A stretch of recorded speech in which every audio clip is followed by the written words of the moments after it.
Halo, Anda menyaksikan Astrea News bersama saya Nabila Fauzia. Berikut saya hadirkan informasi selengkapnya. Berdasarkan perkuliahan pada tanggal 17 November tahun 2025 di mata kuliah Teknik Reportase dan Investigasi, yaitu diisi dengan presentasi kelompok investigasi. Ada 3 kelompok yang mempresentasikan investigasinya. Yang pertama, kelompok pertama membahas mengenai balap liar yang sering terjadi di depan kawasan pusat pemerintahan Provinsi Banten. Kelompok pertama ini mengangkat isu balap liar yang marak terjadi di sekitar kantor pemerintahan Provinsi Banten.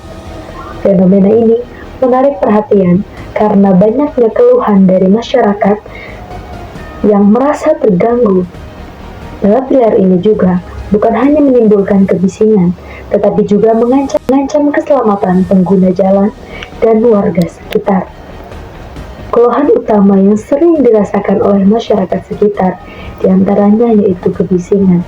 Suara kendaraan yang bising membuat lingkungan sekitar menjadi tidak nyaman. Kemudian keamanan. Aktivitas ini berpotensi menimbulkan kecelakaan dan tindak kriminal. Dan selanjutnya, hal yang membuat masyarakat geram yaitu respon kepolisian. Masyarakat menganggap tindakan dari pihak kepolisian belum optimal dalam menangani masalah ini. Mereka merasa perlu ada pendekatan yang lebih proaktif untuk menanggulangi isu ini. Kemudian beranjak ke kelompok 2. Kelompok 2 membahas mengenai ketidaktepatan sasaran beasiswa KIP kuliah yang ada di UIN Sultan Maulana Hasanuddin Banten. Kelompok 2 mengangkat isu ketidaktepatan sasaran penerima beasiswa KIP kuliah. Beasiswa ini dimaksudkan untuk mendukung pendidikan bagi mahasiswa yang kurang mampu. Namun, banyak yang berpendapat bahwa beberapa penerima tidak memenuhi kriteria yang seharusnya. Poin-poin penting yang ada dari isu ini yang pertama yaitu opini publik. Dalam isu ini, opini publik yaitu wawancara dengan mahasiswa yang diterima dan ketidaktepatan sasaran penerima beasiswa KIP kuliah. Beasiswa ini dimaksudkan untuk mendukung pendidikan bagi mahasiswa yang kurang mampu. Namun, banyak yang berpendapat bahwa beberapa penerima tidak memenuhi kriteria yang seharusnya. Poin-poin penting yang ada dari isu ini yang pertama yaitu opini publik. Dalam isu ini, opini publik yaitu wawancara dengan mahasiswa yang diterima dan diberikan gambaran yang beragam tentang bagaimana proses seleksi berlangsung.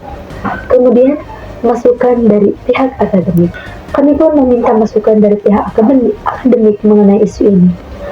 Mendapatkan perspektif dari dosen dan ketua jurusan juga terkait kriterianya bisa mengungkap kelemahan dalam proses penyaluran beasiswa ini. Kemudian dampak pada mahasiswa, yaitu ketidakjelasan sasaran penerima berpengaruh pada motivasi belajar dan prestasi mahasiswa. Kelompok 3 membahas mengenai sekolah pinggir jalan. Kelompok 3 ini mengangkat isu pendidikan anak-anak yang mengikuti sekolah pinggir jalan. Banyak anak-anak yang tidak terjangkau oleh sistem pendidikan formal, sehingga mereka mencari alternatif di sekolah-sekolah informal. Isu ini diangkat karena mencakup yang pertama yaitu keterbatasan akses pendidikan, mana anak-anak dari keluarga kurang mampu seringkali tidak memiliki kesempatan untuk mengenyam pendidikan di sekolah resmi. Kemudian, peran Menteri Pendidikan. Isu ini memunculkan pertanyaan besar tentang bagaimana pemerintah menangani ketidakmerataan pendidikan di Indonesia, termasuk di daerah Serang ini. Selanjutnya, kualitas pendidikan.